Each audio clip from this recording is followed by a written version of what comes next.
while I talk. Yeah? Okay. Alright, so we are now in Pluto's Antaru. This space is 108 feet underground. So we're making it pretty far. We're not quite at 180 feet, but I'll let you know when we get there, okay? Is that fair? Yeah. Alright. Now in here, we're going to talk about some of the formations you guys can see, or the really cool things that make a cave a cave. Does anybody know what some of these formations may be called? Any guesses? I'm going to use my flashlight to point you guys out, okay? Right here. What do you think? Like a rock or The actual formation. So what grows inside our cave? what grows here is like animal eggs or like plants Yeah. or like a bit more rocks. More rocks, more Red rocks. hat. What grows here is probably rocks and some Okay. Does anybody know what some of these rocks could be called? Okay. I'm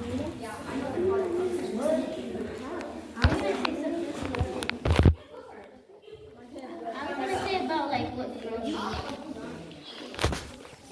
Okay. Does anybody know? Okay. Let's try this instead. Does anybody know what this is called right here? Stone. It's right here. No one.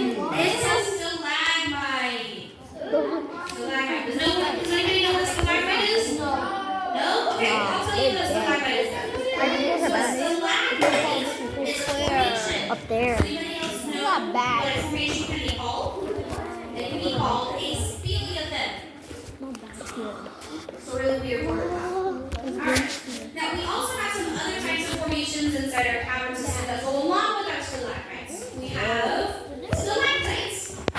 Now these guys are a bit weird. Do you see how small these ones are? Yeah. These ones are called soda straw stalagmites because they're really, really tiny and they're hollow on the inside like a straw. And then we also have a column, which is a type of formation or rock inside our cavern that touches both the floor and the ceiling at the same time. So like the columns you might see on a house. In here we also have what we call flowstone, which is a type of formation or rock that's made through moving water, kind of like an underground river. So this is what we call cave ribbons because they're really, really thin, like a piece of ribbon. We make it for a bow.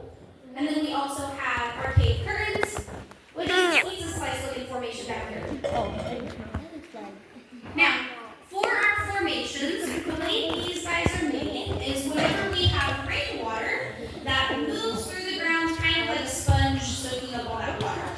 When that water gets in here, it's going to pick up little bits of rocks and move them to new places. And over time, that's what creates the formations we have in here. Does anybody want to guess on how long they take? They think it takes for 1 inch. So about an ice cube formation to grow. Yeah. 1 year, maybe? No, more than 1 year. What about right here?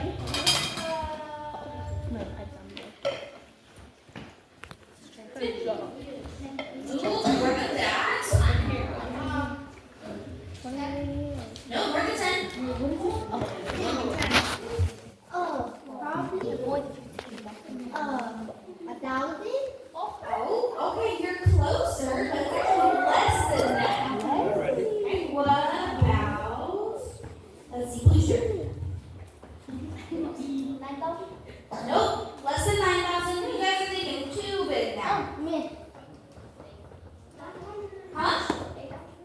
Nope, still too big. We wanna, so 8,000 is 8,000. Take it down by 1 0. 7. Oh, wait. 8 billion? What'd you guys say? Miss. What? No. So our formations, they grow 1 ice cube every 100 years. What? 100 years. Yep. So that's all growth. So for size reference, same idea. So everybody see how big my flashlight is? Yeah.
cave that our bats would